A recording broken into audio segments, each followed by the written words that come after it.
అరే group 1 exam కోసం కేంద్ర మంత్రిగా ఉండిపోయినా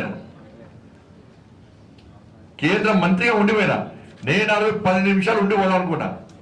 కానీ బీఆర్ఎస్ పార్టీ బాగా ప్లాన్ చేశారు. ఏం చేశారంటే కుట్రలు చిల్లరగా కాదు. బండి సంజయ్ బయటికి పోనే మనం బస్సులో కాలబెట్టాలి. బస్సులో కాలబెడితే ఏమైతే కేసు ఎవరి మీద అవుతుంది? నా మీద కాదు. నేను వెళ్ళిపోయినా అక్కడి నుంచి. అక్కడ అమాయక గ్రూప్ 1 అభ్యర్థుల మీద కేసులు అవుతాయి. ఇలా తెలిసిన వెంటనే నేను పోలే.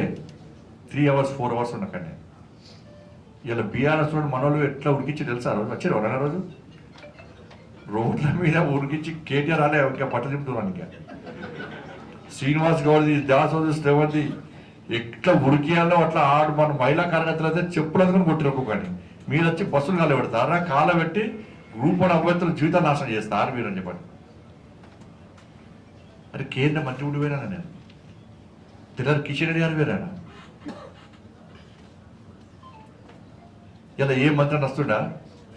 ఏసీలలో ఉంటున్నారు, పైసలు చంపుతున్నారు. ఒక్క బిల్లుకు 18%, 14% ఒక్క బిల్లు పేమెంట్. గ్రాడ్యుయేట్స్ పోటీ చేస్తున్నాడు నరేంద్ర రెడ్డి. ఏం చేసిండు? ఇలా కొట్లాడేది భారతీయ జనతా పార్టీ తెలంగాణలో. టీచర్స్ సమస్యలుగా 317 జీవో మీద కొట్లాడేది మనము. చాలా మంది కరీంనగర్లో నా ఆఫీసులో దాడి చేసిన పోలీసులు రమ్మంతను కోసిర్రు. ఫైర్ ఇంజన్ ఇలా విండోస్ ఉంటే విండోస్లోకి వెళ్ళి ఫైర్ ఇంజన్ ప్రెషర్ ఎట్టుంటో తెలుసు కదా? ఆ ఫైర్ ఇంజన్ ప్రెషర్తో కొడితే కార్యకర్తలపై గోడ తలిగిన ఇట్లా 4 భారతీయ జనతా పార్టీ మహిళా కార్యకర్తలు కాళ్ళు విరిగినాయి. 8 మంది భారతీయ జనతా పార్టీ కార్యకర్తలకు 2 తల హెడ్ ఇంజరీ అయింది, ఇంకొక కాలు చేతులు విరిగినాయి. గ్లాసులు అద్దలు వాళ్ళకి కింద సెప్టిక్ అయ్యి 1 రోజుల పాటు 2 నెలల పాటు బెడ్ రెస్ట్ తీసుకుంటారు కార్యకర్తలు. మరి ఇప్పుడు పోటీ చేస్తున్న మహేందర్ రెడ్డి 317 జీవోకు వ్యతిరేక కొట్లాడినా? అరే జైలుకు పోయినా మనం. నేనే జైలుకు పోయినా. నాతో పాటు 18 మంది కార్యకర్తలు భారతీయ జనతా పార్టీ కార్యకర్తలు 317 జీవోకు వ్యతిరేకంగా కొట్టాలని జైలుకు పోయినా మనం. బండి సంజయ్ ఆఫీసు జేసీపీతో కూలగొట్టావా అని చెప్పి సిపికి కేసీఆర్ రాత్రి 2 గంటల ఫోన్ చేసి వార్నింగ్ ఇచ్చాడు.